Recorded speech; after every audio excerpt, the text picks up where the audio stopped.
Il n'y a pas de contradiction entre le fait d'appeler quelqu'un pervers et musulman. Il n'y a pas de contradiction entre, d'une part, le fait de qualifier de perversion un acte ou son auteur, et d'autre part, le fait de l'appeler musulman et lui appliquer les règles relatives aux musulmans. L'histoire du compagnon Abdullah Himar, rapportée par Al-Bukhari dans son recueil authentique, clarifie parfaitement cela. En effet, Abdullah Himar but du vin. Alors on le conduisit au prophète alayhi salatu wassalam et un des compagnons, qu'Allah les agrée, dit « Qu'Allah le maudisse. Combien de fois l'amène-t-on » Alors le prophète sallallahu alayhi wa sallam dit « Ne le maudis pas, car il aime Allah et son messager. » Ainsi, il n'est pas sorti de l'islam par ce seul grand péché, mais au contraire, on a affirmé sa foi malgré qu'il soit tombé dans ce grand péché. Non. Donc ici, l'auteur veut montrer quoi? Qu'il n'y a pas de contradiction entre, d'une part, le fait de dire de quelqu'un qu'il est pervers, et le fait qu'il soit toujours musulman. C'est-à-dire que la perversion ne contredit pas l'islam.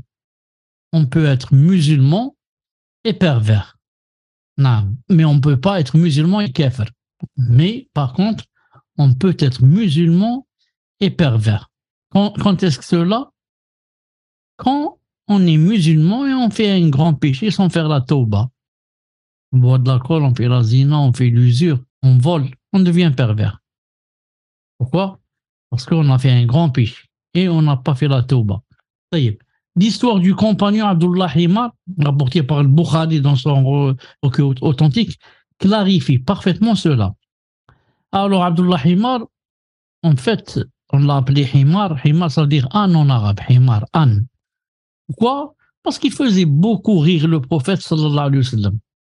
Et entre autres, ce qu'il faisait, c'est qu'il s'endettait. Ensuite, quand la personne lui demande, par exemple, de le payer, ce qu'il faisait, il prenait la personne, il lui dit « Suis-moi ».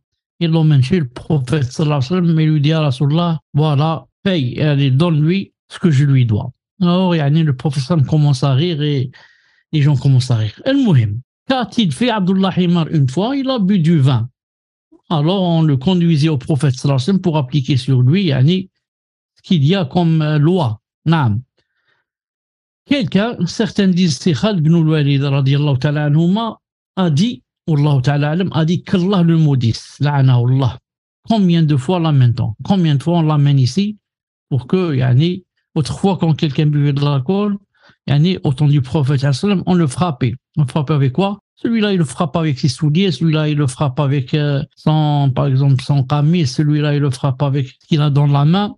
Il a dans la main, pas quelque chose de fer ou là. Non. Il a un soulier ou là, il y en a même qui frappent avec leur siwak.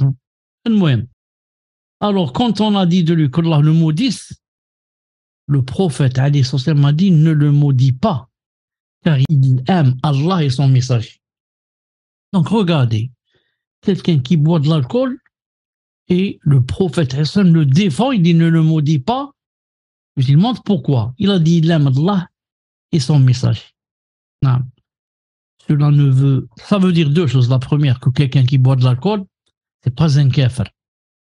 Et que on peut boire de l'alcool tout en aimant Allah subhanahu wa ta'ala et son messager. Mais, où est la preuve qu'on l'aime? Ici, le prophète a fait la shahada qu'il l'aime. Parce que Allah ta'ala lui a appris cela. Ou bien lui, il a su cela. Mais nous, on ne peut pas dire à quelqu'un qui boit de l'alcool, celui-là, il aime Allah subhanahu wa ta'ala, son messager, et attester comme ça. Non. Mais sûrement qu'il peut aimer Allah et son messager en faisant d'autres choses. Il y en a qui boivent de l'alcool, qui peuvent même construire une mosquée. Et en même temps, ils boivent de l'alcool. Ça, on ne peut pas dire que celui-là, il est kafir, ni que c'est un ennemi d'Allah Azza wa Jal. Ce qu'on peut dire, c'est qu'il a fait un grand péché et qu'il est devenu pervers en faisant ce grand péché, s'il ne fait pas la tauba. Donc, la conclusion ici, c'est de dire quoi? C'est de dire que la perversion ne contredit pas l'islam. On peut être musulman, croyant, et en même temps pervers. On peut être croyant et, masha'Allah, taqi, craint Allah Azza wa Jal. On peut être croyant et pervers. On n'est pas tous à pied d'égalité dans la foi. Dans la foi. Non.